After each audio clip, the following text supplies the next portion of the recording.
अब कर देते हैं। सबसे पहले आप सभी को, मेरे प्यारे प्यारे बहन भाइयों को शुक्रिया अदा पहुंचने के लिए इस कार्यक्रम में। और आपको विषय के बारे में पहले पता ही होगा किस विषय पे हम चर्चा कर रहे हैं। वो क्या था, भारत की मूल समस्याएं और उनके मूल समस्याओं के कारण और उनका निवारण। निवारण मतलब प्रिवेंशन, रोकेंगे कैसे, ख़त्म कैसे करेंगे और उनके कारण क्या है, ये आज का हमारा विषय है। और ये विचार गोष्ठी है। विचार गोष्ठी का पहले अर्थ समझ लीजिए। विचार गोष्ठी में कुछ लोग बैठ के और किसी खास विषय पे बातचीत करते हैं, समझते हैं, समझने की कोशिश करते हैं, आपस में विचार साझा करते हैं और फिर उस पर किसी निष्कर्ष पे पहुंचते हैं। तो एक विचार गोष्ठी है, न कि एक खुले मन से कोई एक तरफा भाषण है। ठीक है, अब हम इस चीज़ को मैं शुरू करूं, इससे पहले मैं इसकी प्रासंगिकता, रिलेवेंसी क्या है, क्योंकि आज आप छोटे से बच्चे को भी बोलिए कोई भी काम करने के लिए, उसका पहला क्वेश्चन ये है कि इससे मेरे को फ़ायदा क्या होगा, मतलब फ़ायदा क्या है उसको वो बताओ, तब उस काम को करेंगे। तो ठीक ठीक तरीके से हम इसका फ़ायदा समझ लें। आज जो हम कर रहे हैं, जो जितने भी नौजवान हैं, हमारी बहनें हैं, जितने हम भाई हैं, तो इसका फ़ायदा सबसे बड़ी बात है समझना, वो ये है कि एक अच्छा इंसान बनना, एक अच्छे समाज को बनाना, खुद बन के एक अच्छे समाज को तैयार करना। क्योंकि पहले खुद बनेगा तो एक अच्छे समाज को बना पाएगा। खुद है नहीं तो समाज को वैसा बनाएंगे, ये बात तो बिल्कुल गैर वैज्ञानिक है। तो हम कुछ चुनिंदा नौजवान अपने आप को हम शाबाशी देंगे इस मामले में कि हम कोई नई चीज़ सीखने के लिए, नया समझने के लिए, हमारे अंदर एक जिज्ञासा है, हम यहाँ आए हैं। एक बात, इसकी जो प्रासंगिकता है, रिलेवेंसी है, वो सबसे बड़ी ये है कि हम आज की जो परिस्थितियाँ हैं, आज जैसा समाज है, आज जैसा सामाजिक, सांस्कृतिक, आर्थिक, राजनीतिक जो ताना बाना है, उसको ऐतिहासिक पृष्ठभूमि को समझते हुए और आज के संदर्भ में समझेंगे। इससे हमारा जो दिमाग का सोचने का जो दायरा है वो बढ़ेगा, वाइड होगा। स्वामी विवेकानंद ने जैसे शिकागो में गए, जब वो उन्होंने भाषण दिया कि कुएं के मेंढक की तरह नहीं, एक विस्तृत होके किसी चीज़ को सोचा जाए, तो वो हमारे को नजरिया मिलेगा कि केवल हम जितना देख पा रहे हैं वो ही नहीं, दुनिया और भी है, उसको भी जानना है, समझना है।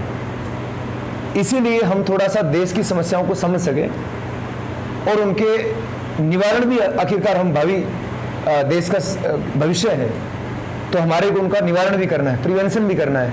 तो पहले क्या करेंगे, डायग्नोसिस, दैट इज कॉल्ड, बीमारी को समझना, बीमारी को समझने की प्रोसेस चलेगी। आप डॉक्टर के पास आएंगे तो सीधा जाते इंजेक्शन नहीं लगाएगा, दवाई पानी नहीं देगा, क्या करेगा, गाँव का झोला छाप डॉक्टर भी क्या करता है, जीभ निकालिए दिखाइए, आंखें दिखाइए, नाखून दिखाइए, तो क्या करता है वो, बीमारी को जानता है कि एक्चुअल में बीमारी क्या है। बीमारी को जानने के बाद इलाज क्या होता है, आसान हो जाता है। बीमारी की जानने के बाद ही तो इलाज होगा। तो इसीलिए हम हमारी जो समस्याएं हैं उनका कारण जानेंगे, उसके बाद उनको रोकेंगे कैसे वो जानेंगे। ठीक, आइए, वेलकम साहिल, बैठिए। उसके बाद उसका कारण जानेंगे, निवारण जानेंगे, प्रिवेंशन रोकेंगे कैसे। अब मैंने पहले ही स्पष्ट किया कि विचार गोष्ठी का मतलब दो तरफा बातें हैं। आपकी भी सुनेंगे, हमारी, मैं भी बात अपनी कहूंगा लास्ट में। और भगत सिंह के शब्दों में उन्होंने एक बार कहा कि जिस शिक्षा के अंदर एक समाज की समस्याओं को, देश के समसामयिक विषयों के ऊपर समझने के बारे में जो योग्यता अगर जिसके अंदर हासिल ना मिले, तो उस शिक्षा को हम पूरी तरह से निकम्मी समझते हैं। हाँ ठीक है, हम छात्र नौजवानों का जो प्रमुख काम है वो पढ़ाई लिखाई करना है, इसमें कोई दो राय नहीं है, कोई संशय नहीं है। लेकिन देश के अंदर जो समस्याएं हैं उनके ऊपर विचार विमर्श करने की योग्यता पैदा करना अगर शिक्षा के अंदर शामिल नहीं है, तो भगत सिंह ने कहा कि मैं इस शिक्षा को निकम्मी समझता हूँ। और मैं उस बात से पूरी तरह से एग्री करता हूँ कि बिल्कुल सही बात है। आखिरकार हमें रोबोट थोड़ी बनना है, कि इंसान बनना है अच्छा। आसपास समाज अच्छा होगा तो हम अच्छे रहेंगे। हमारा कांच का महल होगा, आसपास भयंकर गरीबी होगी, नशा होगा, तो क्या वो कांच का महल सुरक्षित है, बताओ? मेरे ख्याल से नहीं है, बिल्कुल नहीं है। नहीं। तो इसलिए समाज अच्छा हो। अब सोचिए, कोई कहते कि मेरे को क्या लेना देना समाज से, तो मैं कहता हूँ कि हम सबकी माँ बहनें हैं। बाहर जब गली में जाती है तो क्या उसके साथ आप 24 घंटे गन लेके घूमोगे, लठ लेके घूमोगे? तो उसकी प्रोटेक्शन कौन करेगा? सोसाइटी करेगा। सोसाइटी कैसी है वो डिपेंड करता है कि वो सुरक्षित है या नहीं है। समझ रहे हो मेरी बात को? तो इसीलिए उसी चीज़ को मूल, इस बात का मूल कर्ष यही है कि हम समाज को बेहतर कैसे बना सकें। इस चीज़ के लिए आज हमें प्रोग्राम कर रहे हैं। अब मैं आपसे एक एक से कहूँगा, कोई भी आप में से कोई भी, मैं फिर से कहूँगा, भारत की मूल समस्याओं का कारण और उनका निवारण। तो आप में से कोई भी खड़ा होके, बहन और भाइयों में से, बोल सकता है कि भारत की मेरे ख्याल में तो ये समस्या है और ये इसका निवारण होना चाहिए, समस्या ये है।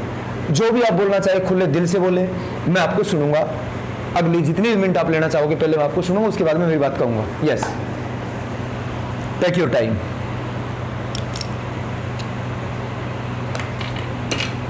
बिल्कुल सहज होके, ये नहीं कि मैं जैसे बोल रहा था तो आप सोचेंगे कि क्या ही सामने कैमरे में बोल रहे हैं, तो ऐसी कोई बात नहीं है। जैसा आप जैसे बोल पाए कोई बात नहीं, लेकिन बोलना चाहिए।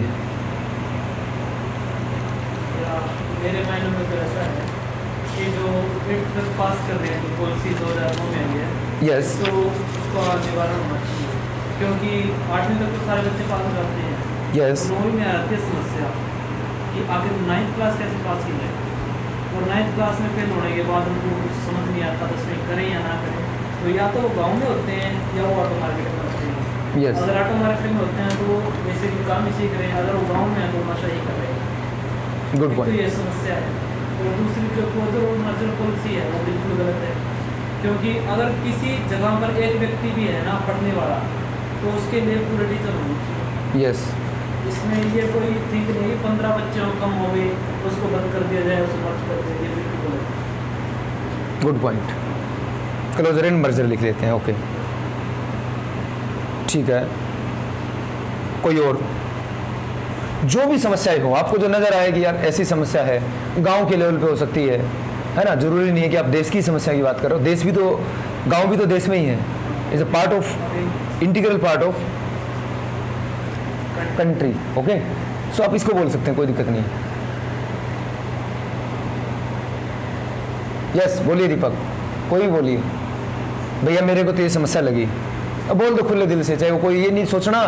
देखो 3 आदमियों की कभी बेइज्जती नहीं होती, सन्यासी की, स्टूडेंट की और भिखारी की, भिखमंगे की।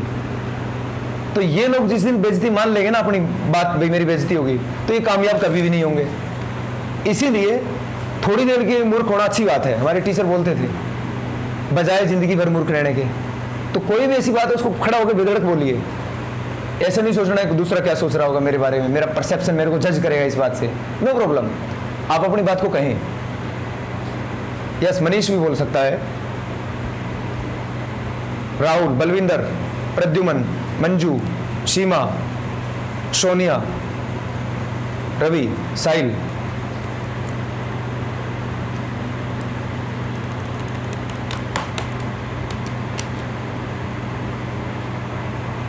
सोच लीजिए आराम से।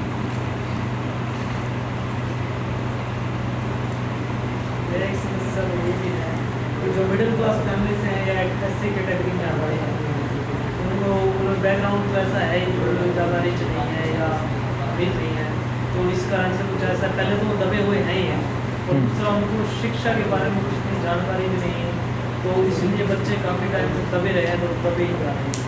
जैसे अगर उनको ऐसा मतलब 8वीं तक पास है तो पास है, बाकी इस काफ़ी की नॉलेज नहीं है, 8वीं में पास होने के बाद भी क्या करना है। तो इसलिए ये भी एक है कि उनको आगे जागरूक किया जाए कि आप इस स्टेज के बाद क्या कर सकते हैं। Yes, awareness, lack of awareness है, यानी कि ओके, गुड पॉइंट, सही बात, बहुत अच्छे। Yes, anyone. शिक्षा से जुड़ी हो, अर्थनीति से जुड़ी हो, मजदूरों से जुड़ी हो, किसानों से जुड़ी हो, इतनी समस्याएं हैं। आप किसी पे भी एक पॉइंट बोल सकते, कोई दिक्कत नहीं है कि आपको लगता है कि यहाँ ये समस्या है, नो प्रॉब्लम, क्योंकि तो वाइड सब्जेक्ट है।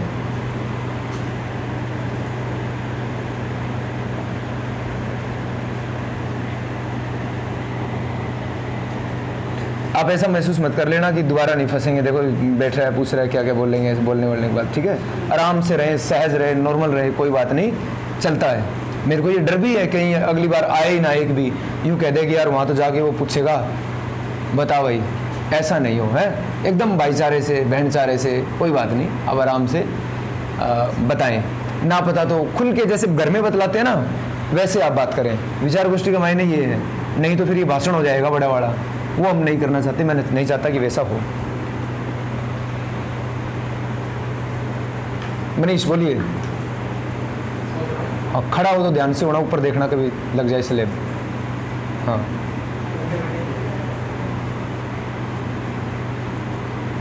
और कोई ऐसा आप में, चलो ऐसा बताओ, कोई ऐसा जिसको पहले विषय का पता ही नहीं था कि किस विषय में बात होगी, हाथ खड़े करके मुझे बता दो।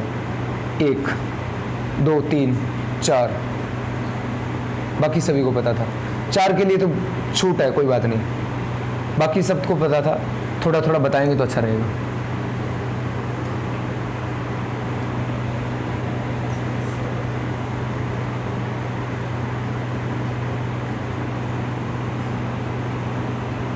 चलो बात कर लेते हैं थोड़ा थोड़ा। हाँ रवि, +2 तो गांव में की है, कोई समस्या आई पढ़ते टाइम +2 तक? कोई समस्या नहीं आई? हाँ हाँ, ठीक है ठीक है। एजुकेशन से लेकर मतलब स्कूल में मैंने जब तक मैंने पढ़ाई की है मतलब नहीं रहता, मतलब टीचरों की कमी या फिर बिल्डिंग्स की कमी, टॉयलेट्स की कमी, वो तो भी जो चीज़ होनी चाहिए उसकी कमी, गेम रिलेटेड कमी, बच्चों को खिलाने के लिए सामान देना चाहिए, वो एक बात होनी चाहिए कि देते हैं कि नहीं देते हैं, और अदर एक्टिविटीज़ में जो चीज़ लगी। यस, स्कूल में कोच की कमी है। किसकी? कोच की। किसी भी game उससे पहले तो दिया सामान अवेलेबल होगा तभी कोच आएगा, सामान भी नहीं सामान है, भी तो कोच भी नहीं। पूरा नहीं है। और ठीक है। पढ़ाने के लिए भी मतलब कंप्यूटर लैब जैसी समस्या, साइंस लैब जैसी समस्या, कंप्यूटर लैब की तो कभी खुला ही नहीं कंप्यूटर लैब। खुला ही बिल्डिंग नहीं, वगैरह तो हाँ। दिया, जैसे अब बढ़ने लगी हैं। मतलब कंप्यूटर ला के रख दिए हैं, ठीक है, हाँ, हाँ, वो रखे और खोलेंगे नहीं, जनरेटर भी है स्कूल में लेकिन वो कभी चला ही नहीं। चलाएंगे नहीं, फोटो खींच के भेज देंगे कि ये भी है। हाँ। महीने वाले दिन हो सकता है तेल भी उसका भेज देगी, इतना फूक गया। हाँ, सही। और बहुत सारा गया है, तो मैं क्लास में थी ना 8th 9th में कंप्यूटर आए और एक दिन लेके गए, दिखाए है और थोड़ा बहुत चलाना मतलब स्टार्ट कैसे होता है इतना बताया। उसके बाद सुबह में कभी भी नहीं पढ़ा, दिखाया ही नहीं, कहाँ गए वो कंप्यूटर हाँ, शायद ऐसा हमारे साथ सिखाने वाला नहीं है या फिर कोई नहीं है, बताया नहीं कंप्यूटर में नहीं, एक मैडम थी कंप्यूटर की वहाँ पे, ठीक है, जुगनी सिस्टर है यहाँ पे। सुनील की सिस्टर। हाँ हाँ, तो उन्होंने वो कंप्यूटर के लिए थी स्पेशल, बट क्या है उसको मतलब उसको फिर और किसी कोई काम सब्जेक्ट पढ़ाने दे दी के लिए कि आपने ये सब्जेक्ट पढ़ाना है, कभी हिंदी दे दी, कभी इंग्लिश दे दी, भाई ये पढ़ाने आप। अच्छा, वो मल्टीटास्किंग हो। हाँ, लेकिन कंप्यूटर की क्लास कभी नहीं लगी। बस भाई इसका एक समस्या ये भी है, कंप्यूटर तो रख दिया स्कूल के अंदर, लेकिन जो पद हो ना उसका कंप्यूटर वाला टीचर का, वही नहीं खाली है, हाँ, ऑपरेटर नहीं है। वो लगाया नहीं अभी तक। कितने साल एमडी है की बात ये वो दिखावा कर रहे हैं स्कूल में कंप्यूटर पड़े हैं। अच्छा वो अच्छा, कंप्यूटर बस दिखा दिखाना है, डम्मी सेट है, दिखा दिया और भेज दिया बस। हाँ, और भी अगर आई समझ। प्रॉब्लम ये आ जाएगी कि उनके जो टीचर वो नहीं मिल रहे, ना तो उनकी भर्ती की जा रही है, ये कंप्यूटर चल रहे हैं बड़े बड़े, बस यही कमी है इसमें। और स्कूल में ग्राउंड भी नहीं है खेलने के लिए, है तो वो यस, बोलते रहो, मैं लिख रहा हूँ छोटे छोटे पॉइंट। स्पोर्ट्स कोटा भी आता तो ऐसा रहने में उसका यूज़ नहीं होगा। स्पोर्ट्स कोटा, ठीक है, स्पोर्ट्स की बात इसमें लिख दी। मनीष, अगर इसमें वीडियो ठीक से आ रही है ना तो ठीक है, नहीं तो इसको अगर बंद करने की जरूरत पड़े, सामने लाइटिंग ज़्यादा इसका फेज आ रहा है तो बंद भी कर सकते हैं। सही आ रही है? मैं इसमें आ रहा है, बोलता हुआ दिखाई दे रहा है, सही से वाइड आ रहा है। ओके, चलो, ये समस्या है, बहुत अच्छा, देखो निकलती है ना समस्याएं। गाँव की समस्या का नहीं है स्कूल की, लगभग गाँव की नहीं है स्कूल गाँव कहीं बताओ खोल के, मैं कह रहा हूँ देश से लेके गांव से लेके विश्व तक कोई समस्या बता दो, कोई प्रॉब्लम नहीं है, अभी तो खुला है। उनका अलग ही बनाना पड़ेगा साथ में। अब जितना कम में बता पाओ लेकिन बता दो। डायरेक्ट ऑटो किराए वाली समस्या अच्छा, ऑटो किराया, ये तो ठीक है, ऑटो किराया तो है ही। तो फिर भ्रष्टाचार में होती है ना भैया, वो भ्रष्टाचार। ठीक है, ऑटो किराया समस्या ठीक है। और बोलो, और कोई इस तरह की बात? ये लोकल लेवल की है, लोकल अथॉरिटी के संबंध। राज भाई ये केवल लोकल लोगों के लिए, केवल जो बड़ी दर है उनकी समस्या है, क्योंकि जवान तो बस में चलते चलते हैं। नहीं भैया, मैं कुछ टाइम पहले गुड़गांव गया था ऑटो से ही, तो मैंने पूरा रास्ता देखा, 10 रुपये किराया, कहीं पे 20 रुपये किराया, नहीं पूरे गया, कुछ राज्य शहरों में छोड़ गए।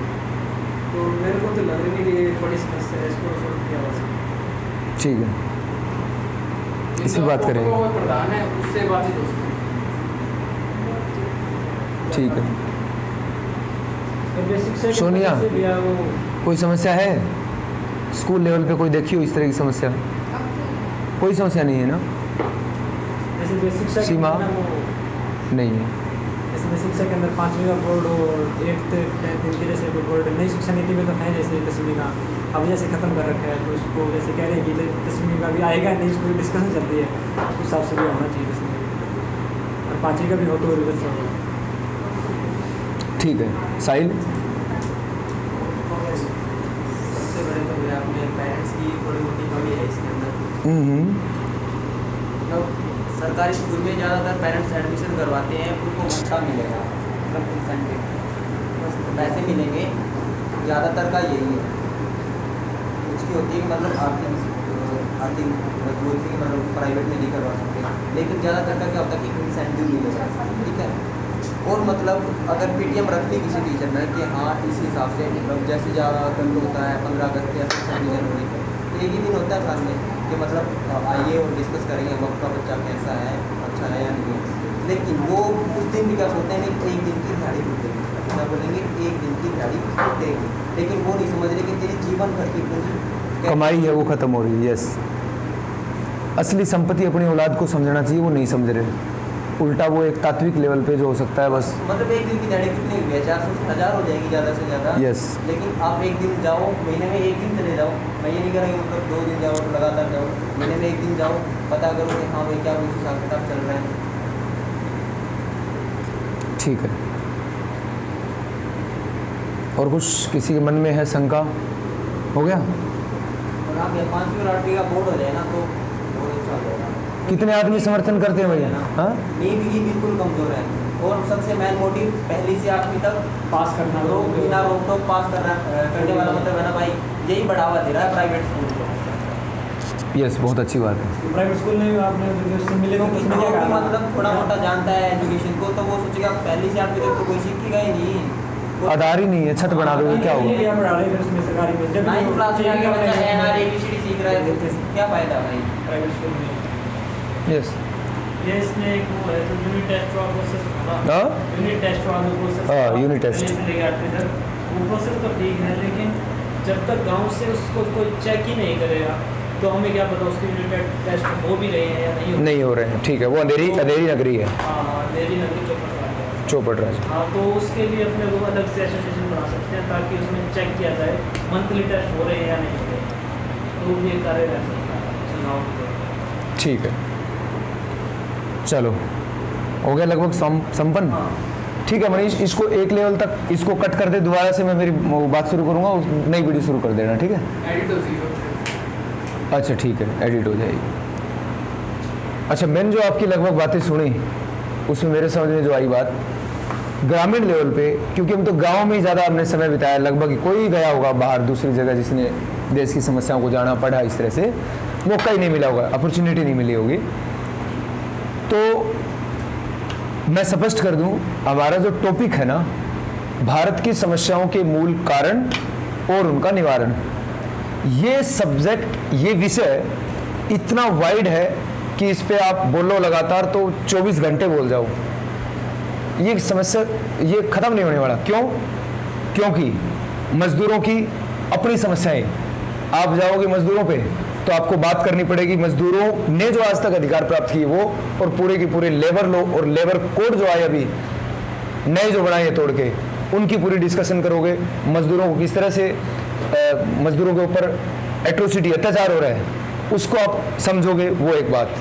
किसानों पे सभी को पता होगा मेरे ख्याल से, पिछले 7 महीने से, 26 को 7 हो जाएंगे 2 दिन बाद, पिछले 7 महीने से इस देश के किसान Tikri border, Singhu border, Ghazipur border, Dhansa border, Delhi के चौगड़ते जो बॉर्डर है, उनके ऊपर देश के किसान ट्रैक्टर ट्राली समेत बैठे हैं, जिसके अंदर मैं भी एक आंदोलनकारी रहा हूँ। 4 महीने मैं भी रोड पे सोया हूँ, रोड पे जितना पढ़ाई है उसकी उतनी करी है, बारिश को भी झेला, एकदम सर्दी को भी झेला, ये हमने फील किया है, मैंने खुद फील किया है, इसलिए मैं कह रहा हूँ। उसके बाद अब कड़ी धूप को भी सहन कर रहे हैं, लेकिन वो किसान अड़े हुए हैं। किस मांग पे अड़े हुए हैं? काले कानूनों को वापस लो, यही मेन बात है। तो वो काले कानून क्या है उस पर यहाँ बात करेंगे, बहुत बड़ी समस्या है, उस पर 2 घंटे की बात हो सकती है। मजदूर की समस्या, किसान की समस्या, छात्र की समस्या पे आएंगे। तो छात्र के समस्या में 1986 में जो पॉलिसीज आई और उससे पहले जो आज़ाद भारत से पहले भारत के अंदर क्या क्या समस्याएं थी और क्या क्या मुख्य मांग थी भारतीय आज़ादी आंदोलन में, उन बातों पे भी बात हो सकती है।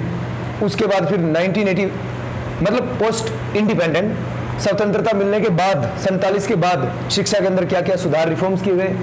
1986 की new education policy Rajiv Gandhi government में आई, उसके बाद जो एक लंबे टाइम तक रिफॉर्म्स होते होते अब 2019 की जो नई शिक्षा एजुकेशन पॉलिसी जिसको कहते हैं एनईपी 2019 जो आई है, उस तक आते आते एक बहुत बड़ी 3 घंटे की डिस्कशन हो सकती है, कोई दो राय नहीं है।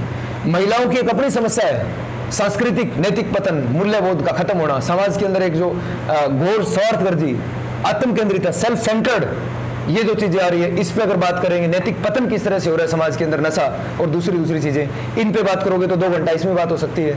सरकार उसमें कैसे बनाने की कोशिश कर रही है, इस पे हो सकती है।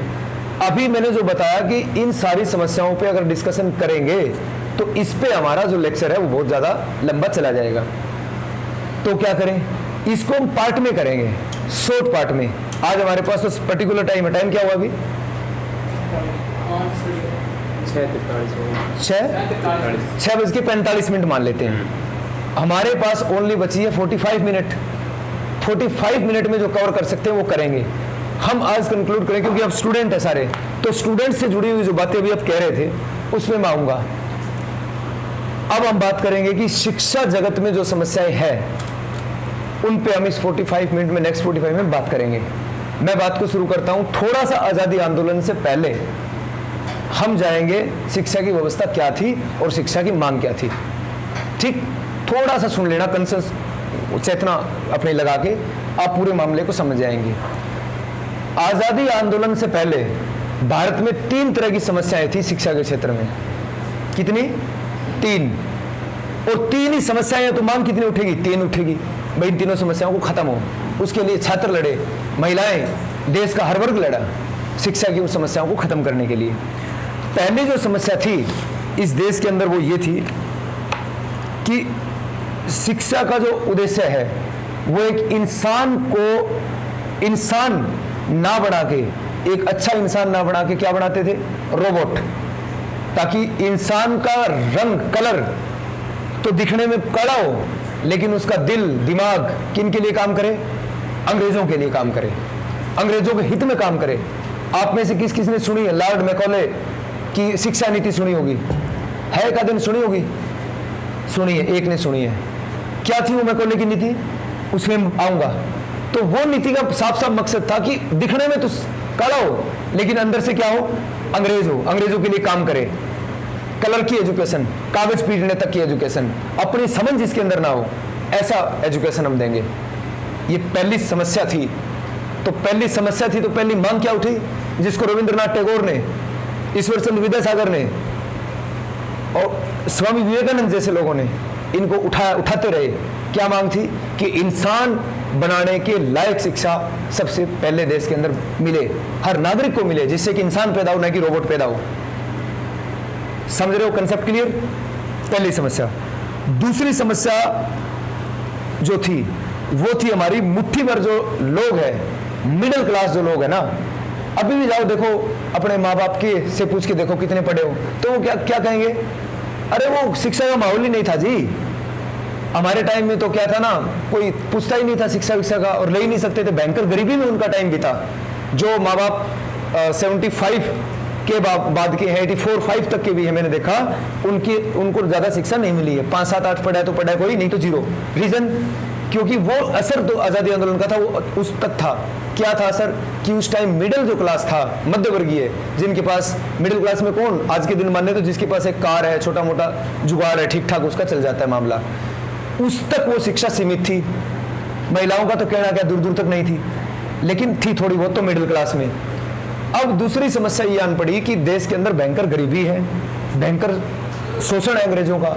उस आर्थिक नीति को दुरुस्त बनाया जाए ताकि लोगों के अंदर शिक्षा की बात आए। आप खुद सोचिए, समाजशास्त्र की प्रसिद्ध समाजशास्त्री, उनका कहना है क्या कहा उन्होंने कि आप भी सोचिए इसको तर्कसंगत ढंग से, एक तरफ शिक्षा है, एक तरफ भूख लगी है, तो पहले कौन सी आपको पूरा करेंगे?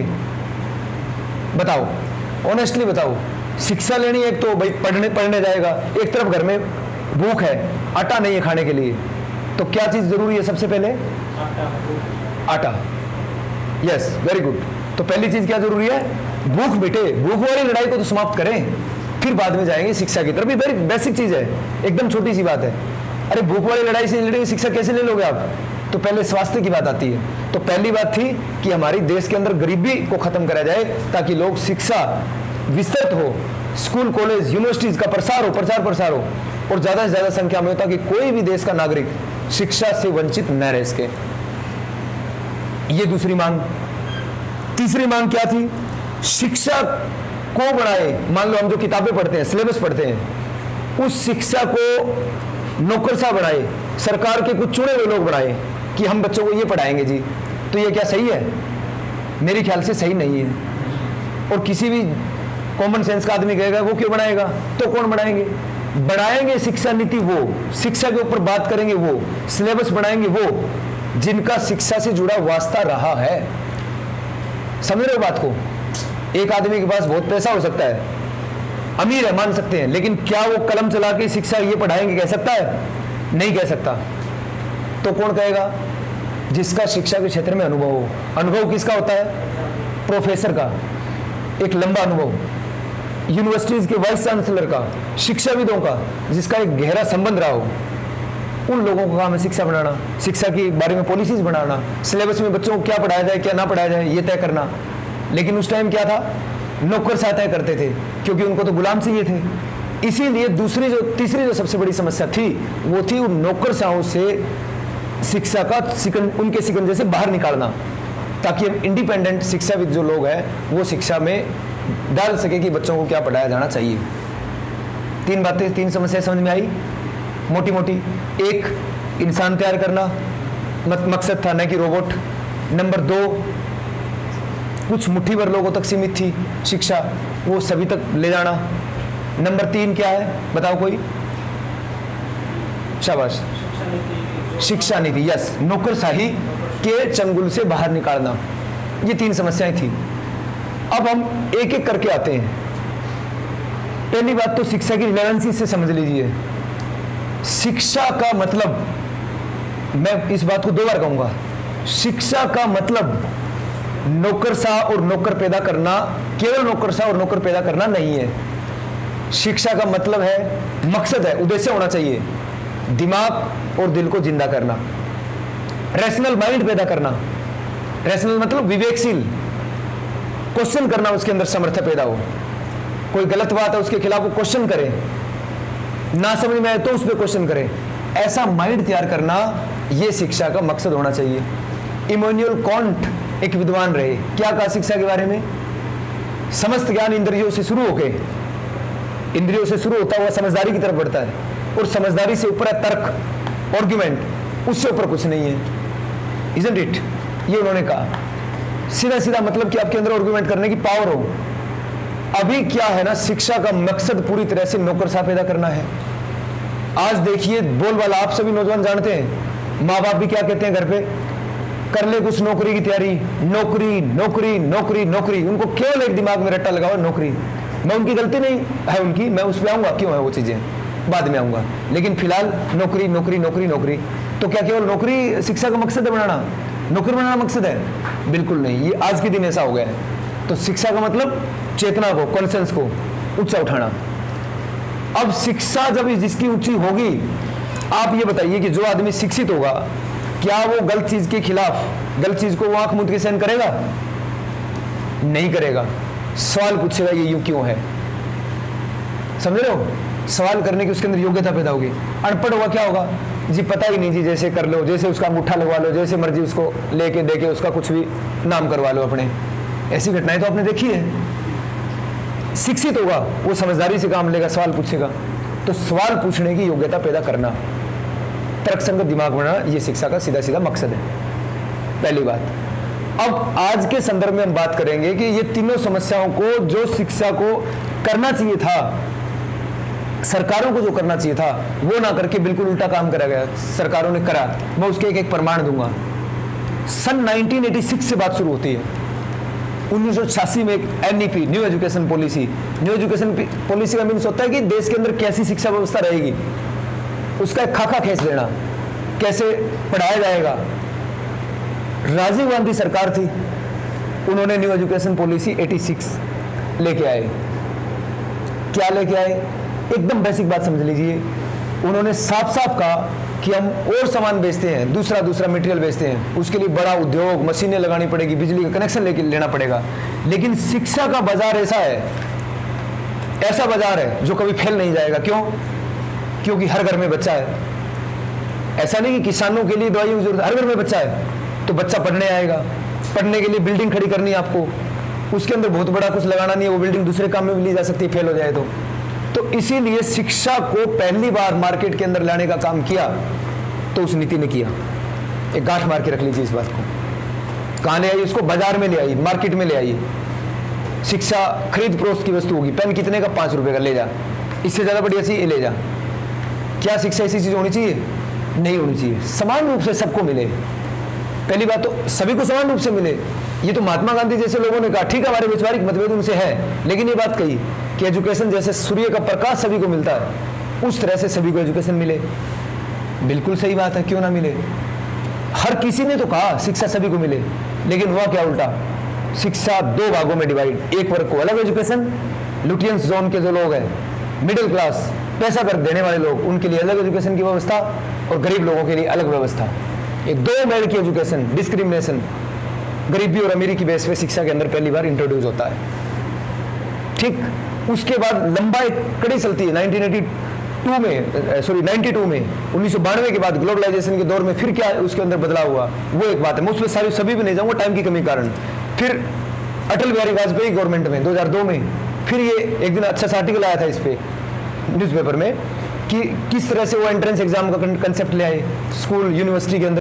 अब आपने ये सुना है, किस ने सुना है पंचवर्षीय योजना? नाम किसी ने सुना अपने से पंचवर्षीय योजना? 1 2 3 4 5 6 लोगों ने सुना है। पंचवर्षीय योजना में क्या होता है कि आपके देश के अंदर 5 साल, अगले 5 साल में क्या प्लान है, क्या करेंगे, योजनाएं होती है। अभी हमारी जो सेकंड, मैं फैक्ट में क्या बोल रहा हूं, शिक्षा का मतलब इन्होंने एकदम रोबोट पैदा करना बना लिया। 57 से ही, आज से नहीं, 57 में UGC बना, जो क्या बोलते हैं उसको, यूनिवर्सिटी ग्रांट कमीशन। उस टाइम के एक हुए CD देशमुख क्या थे? अध्यक्ष थे। 1957 में UGC बना। उन्होंने लखनऊ में एक भाषण में एक बात कही, मैं उसको आपके सामने कहना चाहूंगा। और वो क्यों कही, उसके पीछे रीजन ये था कि दूसरी पंचवर्षीय योजना में भारत के अंदर शिक्षित बेरोजगारों की संख्या 18 लाख थी। कितनी थी? 18 लाख। कौन सी पंचवर्षीय योजना में? दूसरी में।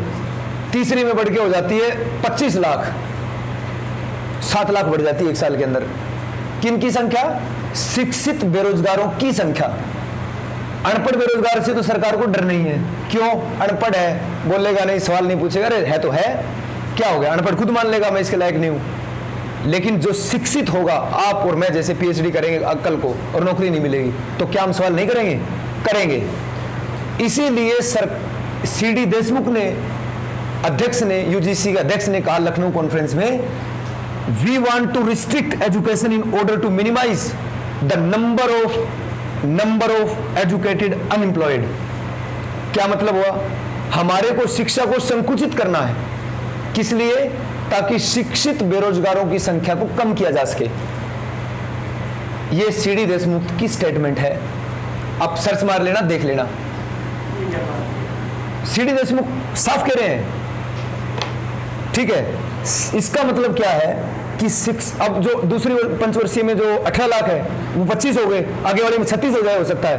अगर इस तरीके से बढ़ने लगे शिक्षित बेरोजगार, तो सिस्टम को पलट देंगे। ये तो हमारे ऊपर चढ़ जाएंगे कल को, नौकरी दो जी। तो इसीलिए हमें क्या करना है? रिस्ट्रिक्ट करना है, रोकना है, संकुचन करना है। ये CD देशमुख साहब की स्टेटमेंट है। तो प्रयास भी वैसे शुरू हुए। ठीक है जी, एक के बाद सरकार एक बदली, उसी तरह की पॉलिसीज आई। अंदर तो वही है, जो क्या बोलते हैं, इन नेताओं को बहुत सारा कुछ पता नहीं है। जो नीचे एक लॉबी काम कर रही है IAS IPS की, वो एक लॉबी तो बना रही है सब। उन्होंने कहा कि ऐसा करना पड़ेगा, तो ऐसा करने के लिए क्या करें, ऐसा करें, ऐसा बनाए।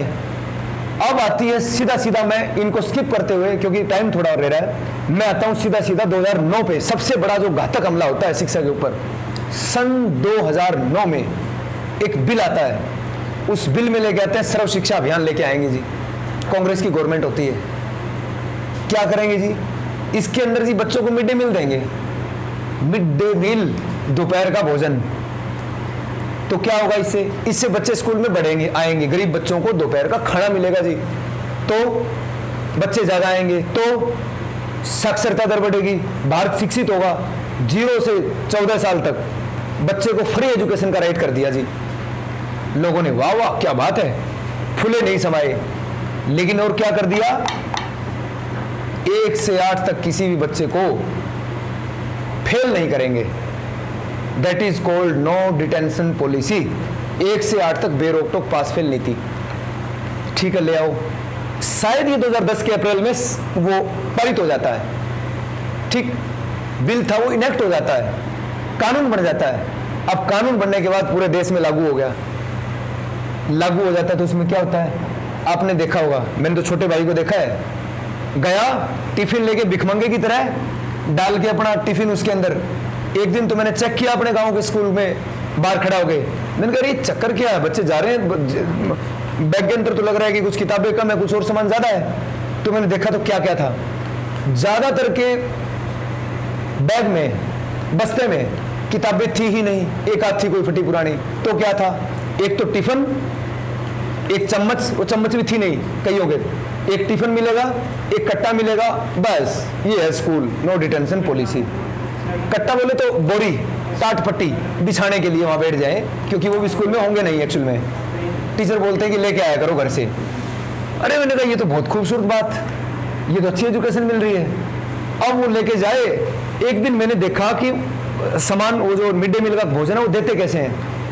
आजा भाई लाइन में, लिया टिफिन, ना कोई कड़छी से डालना ना कुछ और, लिया इसका, यूं भरा और दे दिया, यूं भरा और दे दिया।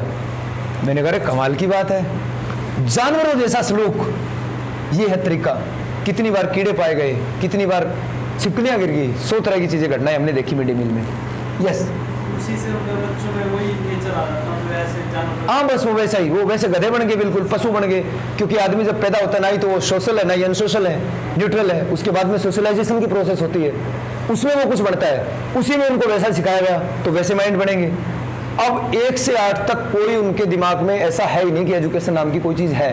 माँ बाप उधर से संतुष्ट, 8वीं तक कोई झंझट ही नहीं है, हमारा बच्चा जाएगा बिना, सेल्फ रिस्पेक्ट तो खत्म ही कर हाँ, आत्मसम्मान की भावना खत्म कर देंगे। 1 से 8 तक हमारा बच्चा क्या है, बिना ब्रेक की रेल, ब्रेक नहीं है रेल के, हमारी रेल चलेगी। माँ बाप को स्कूल ही नहीं जाना है, टीचर को क्या करना है, सो भी जाएंगे तो कोई बात नहीं, बच्चा तो पास ही होगा। ठीक है, मीटर तो चल ही रहा है, हमारे कौन सा दिक्कत है। दोनों तरफ से क्या हुआ, मस्ती हुई, कोई चक्कर नहीं है। बच्चे की तो बच्चा है। मैं खुद चाहता था 10वीं तक तो कि एजुकेशन तो होनी नहीं चाहिए, फुटबॉल होनी चाहिए, मैदान में खेलो। और तो मेंटलिटी ऐसी होती है। अब बच्चा तो खुद ऐसे नहीं पढ़ना चाहेगा, कोई 100 में से 1-2 हो इंटरेस्ट हो तो अलग बात है। लगभग सभी की मेंटलिटी शिक्षा को वजन समझते हैं, मैं खुद समझता था। बच्चा उधर से फ्री, माँ बाप पेरेंट्स से संभालने वाला सा, सब कुछ गया भाड़ में, ऐसी की तैसी हो जाएगी बच्चे की। अब क्या हुआ, आंकड़ा आया 2017 में मेरे ख्याल में, कैब का, उनका आंकड़ा, सरकारी आंकड़ा आया कि जी नो डिटेंशन पॉलिसी आने के बाद बच्चा 1 से लेकर 8वीं का जो बच्चा है उसको अपना अक्षर ज्ञान नहीं है, कै ख गया का भी नहीं है कईयों को, और छोटी मोटी 52 में से 26 गया, 52 में से 29 गया। अगर ये घटाना कह दे उनको, छोटी मोटी गुणा करने कह दे, उनकी मां मर जाती, नहीं हो पाती उनसे। कितने % बच्चे हैं ऐसे जी, 52%। थोड़े हैं ये बहुत बड़ा आंकड़ा है, सरकारी आंकड़ा कह रहा है। सत्यानाश हो गया, एपोक्लिप्टिक विनाशकारी नीति ये शिक्षा के अंदर आई। अब इसके बाद भी जू नहीं रहेंगी सरकारों के, चलने दिया, अब भी चलती रही, खूब क्रिटिसाइज किया। मैं खुद दिल्ली में 2 दिन कॉन्फ्रेंस में गया, प्रोग्राम में गया, लेकिन ये प्रोग्राम इसी तरह से चलता रहा। ठीक है, टाइम मेरे को बता दीजिए। 7:04, 26 मिनट बाकी। अभी वो चीजें यूं क्यों चलती रही है, कोई लेना देना नहीं है बच्चों के भविष्य से, इनका क्या होगा क्या नहीं होगा, चलने दो जी। बदस्तूर चलता रहा, बच्चों का शोषण चलता रहा, मैं साफ साफ शब्दों में कहूंगा, और शोषण चलता रहा सरकार की साजिश के चलते। और साजिश कब शुरू हुई थी? साजिश 1957 में यूजीसी बना, उसकी जो अध्यक्ष रहे उनकी स्टेटमेंट से शुरू हुआ, और उसके बाद गहरी साजिश के तहत एक के बाद एक नाम अच्छे अच्छे, काम बुरे बुरे, डाकू जैसे लूटता है वैसे लूटते रहे, एजुकेशन को खाते रहे, गरीब लोगों की पहुंच से एजुकेशन को दूर करते गए। शिक्षा के बच्चे और स्कूलों का अनुपात क्या होगा? एक क्लास में 32 बच्चे बैठेंगे, देखो आज अनुपात क्या है। देखिए अभी मैं एक एग्जांपल दे रहा हूं, सरकार ने एक सिस्टम बनाया, चलो मैं सरकार के सिस्टम पे बाद में जाऊंगा, एकदम आम आदमी की समझ में उदाहरण देता हूं। कोई भी चीज को खत्म करना हो ना, तो सबसे पहले उसको क्या करो, कोई भी चीज को खत्म करना हो तो सबसे पहले उसको क्या करना चाहिए? बदनाम करना चाहिए, है ना, उसका नाम खत्म कर दो, बदनामी कर दो उसकी, खत्म हो जाएगा वो। सरकार को पता था इतना बड़ा सरकारी सिस्टम, सरकारी एजुकेशन सिस्टम, इसको खत्म करना है, कोलैप्स करना है, साजिश रचनी है, तो क्या साफ साफ स्कूलों को बंद करेंगे, टीचर्स एजुटेशन करेंगे, बच्चे करेंगे अलग से, माँ बाप करेंगे अलग से, क्यों सरकारी स्कूल खत्म कर रहे हो? तो क्या करेंगे? किसी समझदार ने उनको दी होगी, आप ऐसा करो, एक क्लोजर एंड मर्जर पॉलिसी बढ़ाओ। सरकार ने क्या बढ़ाया? Closer and merger policy. Closer and merger policy में क्या डाल दिया कि जिस भी गांव में 15 से कम बच्चे स्कूल में हो जाते हैं, क्लास में हो जाते हैं, उस स्कूल को हम या तो क्लोज कर देंगे, तालाबंदी, लॉकडाउन, बंदी कर देंगे, या फिर उसको मर्ज कर देंगे, जो बच्चे होंगे उनको दूसरे मर्ज कर देंगे। कैसे जाए ना जाए वो अलग बात है, सरकार का इशू नहीं है। एक कॉमन सी सेंस का आदमी भी कहेगा ये तो बिल्कुल ठीक है, सरकार के इतने पैसे खर्च हो रहे हैं भाई, वहां ले जाओ, दूसरे में पढ़ा लेंगे, क्या दिक्कत है? सही बात है, मैं उदाहरण दे रहा हूं, ये बात आम आदमी गरीब समझना दूर की बात। मेरे एक फ्रेंड है, IAS UPSC की तैयारी कर रहे हैं, DC बनने की, उनको मैंने कहा कि 1051 स्कूल बंद हो गए, क्या कह रहे हैं? ठीक ही तो है, बच्चे नहीं है तो बंद ही करेंगे और क्या करें। लेकिन वो इस समस्या को नहीं जान पा रहे हैं कि कम क्यों हुए, क्योंकि ऐसा सिस्टम बना दिया सरकार ने कि ये कम हो, प्राइवेट स्कूलों को बढ़ावा दिया गया और सरकारी स्कूलों के ऊपर नीति लगा दी, वो बड़ा हंटर का डंडा खड़ा लगा दिया, लाट साहब का डंडा, कि कम होंगे तो बंद कर देंगे। अब कम होंगे ही होंगे, क्योंकि एजुकेशन का गिरा दिया स्टैंडर्ड ही, 1 से 8 तक पास कर रहे हैं, सभी को पता है, गरीब से गरीब आदमी चाहेगा मेरा बच्चा सरकारी स्कूल में नहीं जाना चाहिए। ये सभी गरीब से गरीब आदमी की स्टेटमेंट है, समझते हैं, कोई भेज के खुश नहीं है। कुछ स्कूलों के एग्जाम्पल एक्सेप्शन के तौर पे हरियाणा में छोड़ गए, लगभग यही हाल है। अब जी उन्होंने ये कर देने के बाद, मतलब शिक्षित लोग नहीं समझ पा रहे इसको, पक्ष में है जी, हाँ ठीक है बंद कर दिए। पिछले दिनों 2-3 महीने पहले की बात है, सरकार ने 57 स्कूल, मिडिल स्कूल बंद कर दिए हरियाणा में। सारे लोग बोल ही नहीं रहे, चो चाहे चप, एकदम बंद। कारण सही तो है, खर्चा ज्यादा हो रहा है, लेकिन खर्चा ज्यादा छोड़िए, कम क्यों हो रहे हैं? 2017 के RTI के अनुसार 31,000 टीचर्स नहीं है, 31,000 कुछ इन स्कूलों में टीचर नहीं है, प्राइमरीज में। तो जिस स्कूल में भैया टीचर ही नहीं है, हाँ हमारे बच्चों को क्यों भेजें? Very obvious. इसी तरह से हर आदमी की ये मेंटेलिटी होगी कि सरकारी स्कूल खत्म स्कूल है, और जो कि सच्चाई भी थी। पैरेलल में इतने प्राइवेट स्कूल खड़े कर दिए, बड़े बड़े स्कूल देखोगे ना, इन नेताओं के, कोई फूफा का, मामा का, बुआ का, चाचा का, ताऊ का, भतीजा का, इस तरह से जो बड़े बड़े स्कूल है उनमें उन्होंने जो मनी है, ब्लैक मनी, उसको दे के स्कूल खुलवा दिए। और ये हमारे ये फैसिलिटी, मिडिल क्लास को प्लस में गरीबों को भी अब तो उन्होंने अपनी तरफ आकर्षित करना शुरू कर दिया, और सरकारी स्कूलों को एकदम भट्ठे बिठा दिया, स्कूल बंद होते चले गए। वेरी ऑब्वियस होने ही थे, और लोगों के पक्ष में हो रहे हैं। इस तरह से ये साजिश रची गई, और शिक्षा नीति को जो शिक्षा थी, सरकारी शिक्षा, उसको पूरी तरह से ध्वस्त कर दिया, एक सरकार ने साजिश के तहत कर दिया। तो शिक्षा क्या है? शिक्षा मूलभूत आवश्यकता है, फंडामेंटल राइट्स है एजुकेशन। किसी भी समाज में सभी को यूनिफॉर्म एजुकेशन मिले, बराबर एजुकेशन मिले। ये उस समाज के अच्छा होने की निशानी है। लेकिन हो क्या रहा है उल्टा, एक दुकान की तरह बना दिया, शॉप की तरह। Education is like a commodity, वस्तु की तरह, तेरे पास इतना इतनी ले जा, इतना इतनी ले जा।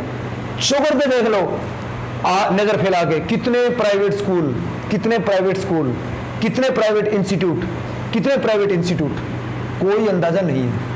लेकिन भैया वो तो ठीक है आपकी बात, प्राइवेट वाले, जो गवर्नमेंट है क्या उसमें फीस कम है?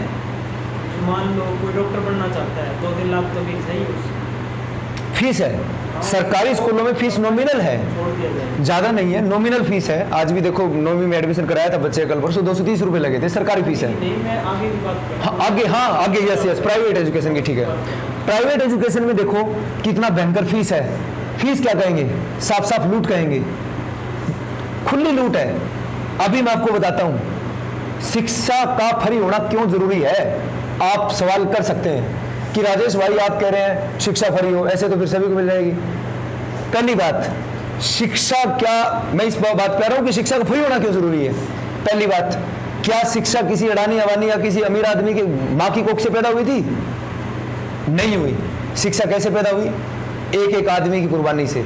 समाज के हर तबके ने शिक्षा को पैदा करने के लिए कुर्बानियां दी। आज 200 पन्ने की साइंस की बुक पढ़नी हो, आप 5-4 घंटे में पढ़ देंगे, 8 घंटे में पढ़ देंगे। लेकिन क्या वो ज्ञान जो पैदा हुआ 8 घंटे में हुआ? नहीं, 8000 सालों में उसको लग गया। और उसके लिए कितने लोग मरे, कुर्बानियां दी। मैं एग्जांपल देता हूं हमेशा, साइनाइड जहर, साइनाइड को खाने से आदमी की मृत्यु हो जाती है। सोचो, जीभ के टच करते मृत्यु हो जाती है। इतना फास्ट पॉइजन है, स्ट्रॉन्ग पॉइजन है। इसके लिए एक आदमी की जान पक्का गई होगी, जिसने पहले लगाया और पता चला तो मर गया। एक ही बात पता चली कि इतना तेज जहर है कि एक आदमी मरता है, इतना आदमी फास्ट मरता है। लेकिन एक आदमी तो गया इस ज्ञान के चक्कर में, समझ रहे हो। इसी तरह से ज्ञान पैदा हुआ तो वो एक एक कुर्बानी से पैदा हुआ। और बहुत सारे एग्जाम्पल हो सकते हैं, लेकिन मैंने बताया समझने के लिए। अब वही एजुकेशन सभी को समान नहीं मिल रही है, किसी को ज्यादा मिल रही है, किसी को ज्यादा मिल रही है। काहे भाई? अगर समाज में ऐसे होगा तो क्या होगा, देख लीजिए। अब जो हो रहा है वही होगा। डॉक्टर है, डॉक्टर की मनसा क्या होती है जब वो बनता है कि मैं एक बार डॉक्टर बन जाऊं, फिर खींच के कमाऊंगा पैसा। एक मैं एग्जांपल दे रहा हूं, आपके मम्मी पापा ने आपकी जान झोंक दी कि आप डॉक्टर बने, 4 साल की MBBS डिग्री करे, बाद में डॉक्टर बनेगा, बनेगी। लड़कियों के लिए कह रहा हूं, बनेगा या बनेगी। उन्होंने, अभी आपको पता हुआ हरियाणा सरकार ने, पिछले दिनों की बात, हमने विरोध किया, कुछ 1000 रुपए लगते थे, 10,000 शायद, और कर दिया सीधा का सीधा 40 लाख रुपए लगेंगे अब करोगे तो। ये सीधा सीधा गाइडलाइन जारी कर दी। तो जो बच्चा 4,000 में 10,000 में डॉक्टर बनता था, उसकी मेंटेलिटी और जो बनेगा 40 लाख में, वो उसकी मेंटेलिटी समान रहेगी? नहीं रहेगी। 10,000 वाला तो फिर भी सोच लेगा कोई बात नहीं यार, समाज सेवा है, समाज के लिए करूं। 40 लाख वाला गया, गई भाड़ में समाज सेवा। पहले तो 40 लाख पूरे कराते आते ही कोई ना कोई हॉस्पिटल खोल, क्लिनिक में लग, जैसे तैसे करके। कई बार घटनाएं सुनी होगी, आदमी मर जाता है, मरे हुए को 2 दिन धड़का के पैसे ले लो 6 लाख, ये डॉक्टर बनेंगे। फिर मोरलिटी खत्म, मेंटेलिटी खत्म, कोई चक्कर नहीं है, जितना लूटना लूटो, ये डॉक्टर की मेंटेलिटी हो जाएगी। जबकि पैसा क्या था, मूल उसके अंदर भाव क्या था कि लोगों की सेवा करना। कहते हैं दूसरा भगवान होता है, भगवान है नहीं, इस विषय में बाद में जाऊंगा, मानता नहीं हूं, वो अलग बात है, कोई मानता है वो अलग बात है। लेकिन क्या कहते हैं, भगवान होता है दूसरा, यानी कि बचाने वाला, लाइफ देता है, वो जिंदगी देता है। लेकिन अब क्या हो गया,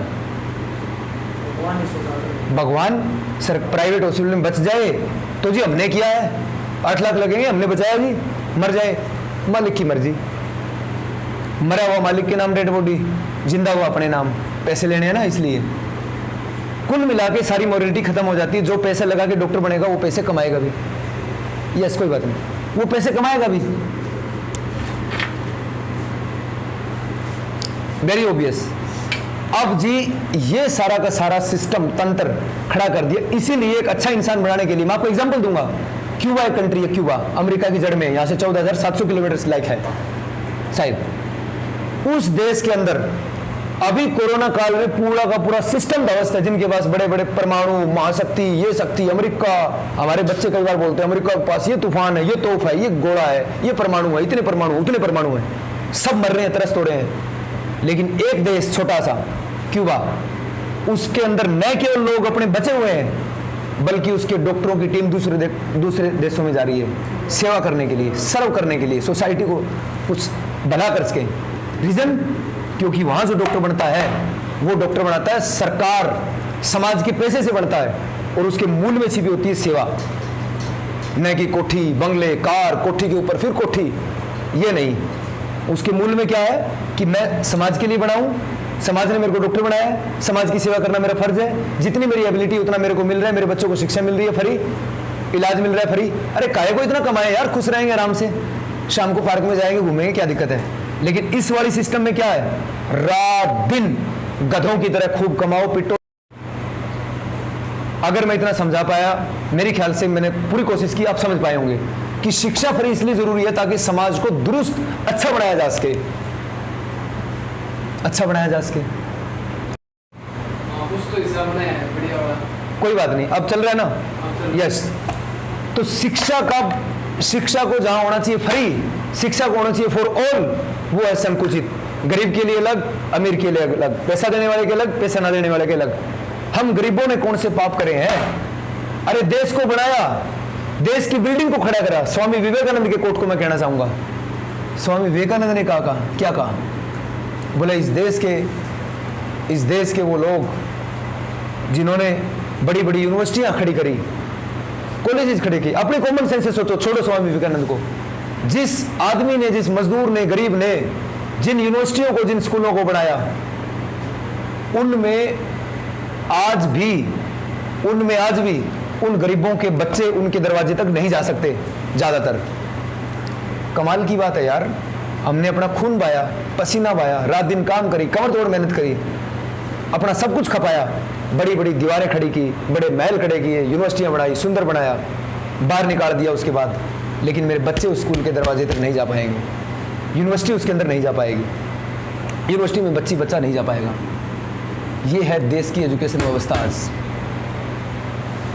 अब ये तो थी समस्या, अब आएंगे निवारण पे। 5-10 मिनट का निवारण सीधा सीधा है।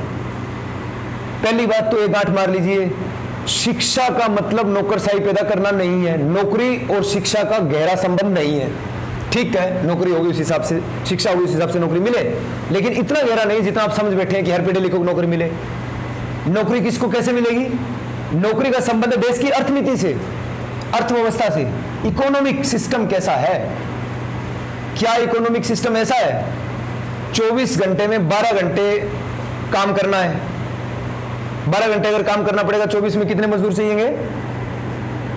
12 घंटे एक आदमी को काम की अगर नियम हो देश में, तो 24 में कितने चाहिएंगे? 2। और वही अगर नियम हो 8 घंटे का, तो कितने चाहिएंगे मजदूर? 3। एक आदमी बढ़ गया किसी भी सेक्टर में, प्राइवेट में, उसमें कोई बात नहीं, जा लेने दे उसके पावर बैंक, छोड़ दीजिए, जितना है उतना रहने दीजिए, बदल लेना मोबाइल अगर हो तो, ठीक है। अभी कितना रहेगा इसमें है, निकाल लीजिए यार, वो शायद वो वायर नहीं होगी, सी टाइप नहीं है। तो जी उसमें किस बात पे बोल रहा था मैं? 3 व्यक्ति काम कर सकते हैं। हाँ, काम कर सकते हैं। तो अभी क्या हो रहा है लेबर कोड में? क्या हुआ जी? पहले क्या होता रहा लंबे टाइम तक? काम करवाओ, प्राइवेट सेक्टर में जाओ, 12 घंटे की ड्यूटी से कम नहीं मिलती ज्यादातर, मैंने देखा है, कुछ जगहों को छोड़ के। तो एक आदमी तो सीधा जा रहा है ना, हर 3 में से एक आदमी निकल रहा है। फिर छंटनी, रिट्रेसमेंट जिसको कहते हैं, लेबर लॉ में हम पढ़ते हैं, छंटनी कर देंगे जी, इसको निकाल देंगे, ये इसी काबिल नहीं है, मेरे काम नहीं चल रहा है, इसको निकाल देंगे। कोई श्योरिटी अपने काम को लेकर नहीं है। ये भी एक फैक्टर है उसके अंदर। और बहुत सारे ऐसे लेबर कोड के अंदर बहुत सारी चीजें ऐसी है, माइन्यूटली जब देखोगे तो सारी चीजें समझ में आएगा। अच्छा, ये भी है कि उद्योग बढ़ेंगे या घटेंगे, संकुचित होंगे, उद्योग ज्यादा होंगे, और उद्योगों के अंदर छुट्टी का ही ज्यादा होगी, लघु उद्योग जिनको कहते हैं वो ज्यादा होंगे, मोनोपोली नहीं होगी, एकाधिकार नहीं होगा। भाई एक ही कंपनी वही रैनबैक्सी बना रही है, एक ही कंपनी वही चप्पल बना रही है बाटा की, एक ही कंपनी वही कुछ बना रही है, आजकल तो ऐसा देखने को मिल रहा है। तो मोनोपोली ना हो, एकाधिकार किसी कंपनी का ना हो, ये भी होना चाहिए, लेकिन आज हो रहा है। खूब कंपनियां मिल जाएगी, दवाई बना रही है वही, कुछ भी बना रही है। रिलायंस का मोबाइल का भी है, पेट्रोल का भी है, 36 चीजें बनाती है। टाटा है, नमक भी बना रहा है, क्या क्या बना रहा है, लोहा भी बना रहा है, सब कुछ। तो ये मोनोपोली ना हो, सभी का काम हो, छोटे छोटे वो उद्योग हो, ये भी ज्यादा काम दे देंगे। लेकिन लोगों उद्योग को पैदा होने ही नहीं देंगे। क्या करेंगे? बड़े बड़े जो जिनका इतना पैसा है, पूंजी बेतासा, वो 1 मिनट में उसको उजाड़ के रख देंगे, जैसा कोरोना काल में खास करके हुआ। छोटे उद्योग जितने भी मर गए, काम खत्म हो गया। तो काम का सीधा सीधा संबंध किससे? अर्थनीति से, अर्थशास्त्र से। लेकिन हमारे दिमाग में क्या घुसा दिया? पढ़ोगे तो नौकरी लग जाएगा। अरे पढ़ लो, तुम पीएचडी करे बैठे हो, लेके दिखा दो चपरासी की नौकरी। नहीं हो रहा है, हो ही नहीं रहा है जी। हो जाएगा, उसको कहेंगे देखो वो था, उसने कर दिखाया, वो थी, उसने कर दिखाया। 265 तक पता नहीं इतने पीएचडी उन्हें फार्म भरा था, यूपी की बात है ये, पिछले सालों की बात है। 265 इतने पीएचडी थे, 1-2 थी पोस्ट चपरासी की, उसके लिए कर रहे हैं। अब वो चपरासी का उस चूहों की दौड़ में अगर जीत भी जाए तो क्या उसके लिए उसको उपलब्धि कहेंगे? इधर हो जाए, उसका मुंह नहीं दिख रहा मेरे को, इधर हो जाए, इधर। तो उसको क्या कामयाबी कहेंगे? कामयाबी नहीं कहेंगे। यही वैल्यू है हमारी, पीएचडी करके हम चपरासी लगे। लेकिन हाँ, इस व्यवस्था में तो यही वैल्यू है आपकी। तो इसलिए शिक्षा का संबंध सीधा सीधा एजुकेशन से उस तरह से नहीं है जिस तरह से हम जिन सेंस में समझते हैं। तो उसको काट दीजिए आज से ही। अब बात है कि हम इसको सुधारेंगे कैसे?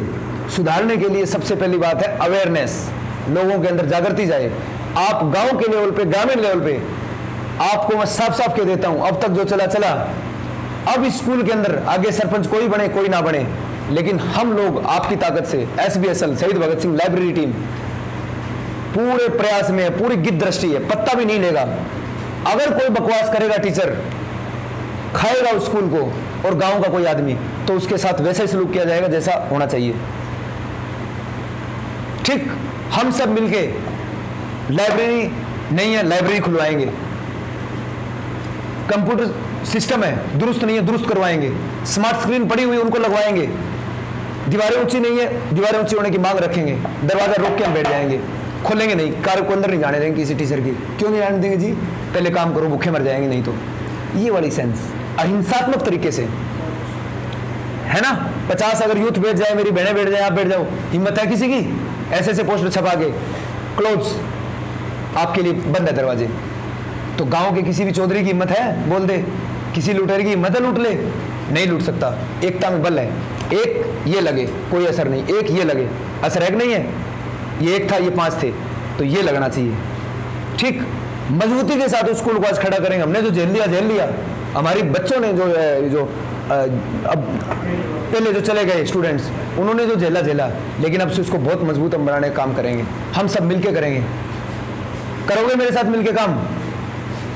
SBSL टीम के साथ क्या मिलके आप काम करोगे? हाथ उठा के मेरे को बताओ। मैं तो करूंगा, जो करेगा वो हाथ उठाइए। आप नहीं करेंगे? ठीक है, बहुत अच्छी बात है, शाबाश, डाउन कर लीजिए।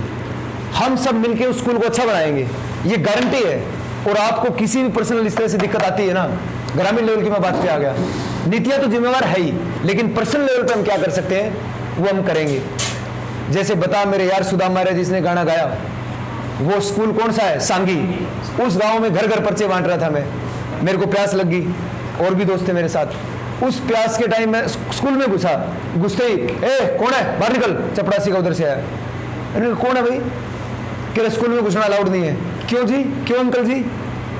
कह रहा है कि नहीं अलाउड नहीं है, मना कर रखा है। तो क्या ये प्राइवेट स्कूल है? नहीं जी सरकारी है। कमाल है यार, सरकारी स्कूल में हमारे दीवार कूद के अभी चले जाओ, ये कौन सी? तो उन्होंने कहा कि ये बेटा वो स्कूल है, बहुत अच्छा स्कूल माना जाता है, यहाँ तो एडमिशन लेने के लिए भी एंट्रेंस होता है। मैं तो माथा पकड़ लिया, और ये सरकारी स्कूल में एंट्रेंस होता है? फिर उसने और आइडेंटिटी पूछी मैंने, उसने कहा कि इसमें जो बता मेरे यार सुदामा रे जिसने वो सॉन्ग गाया प्यारा सा, वो लड़के इस स्कूल की है।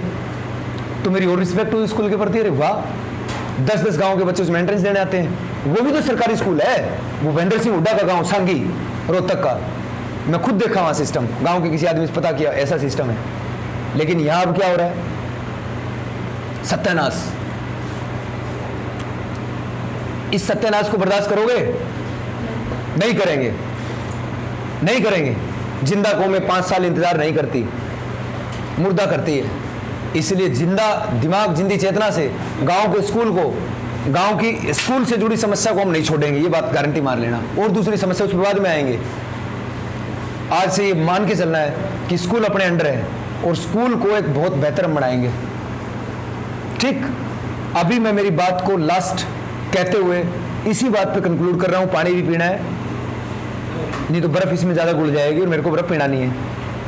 तो आप सभी को, हम सभी को मिल करके इस स्कूल को बेहतर बनाना है। इसके तीनों जो प्रिंसिपल्स है उनके कॉन्टैक्ट नंबर, टाइम हो गया, कॉन्टैक्ट नंबर मेरे पास है। जब कोई भी जो भी बात होगी हम बात कर लेंगे और स्कूल को एक अच्छा बेहतर बनाने के हम प्रयास करेंगे।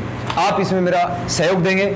आपने पूरी बात को, पूरी समझ को, हो सकता है ये हम फेसबुक पे भी डालें कटमा कुछ एरिया, तो उन सभी जो फेसबुक या यूट्यूब के माध्यम से जो सुन रहे हैं उनको भी मैं कहूँगा कि कम से कम इस बात को समझने की कोशिश करें। इसमें बहुत सारी बात हो सकती थी, लेकिन बहरहाल हम इसे डिस्कशन को यहीं समाप्त करते हैं एक बात के साथ, let's unite and let's change the world. Thank you very much.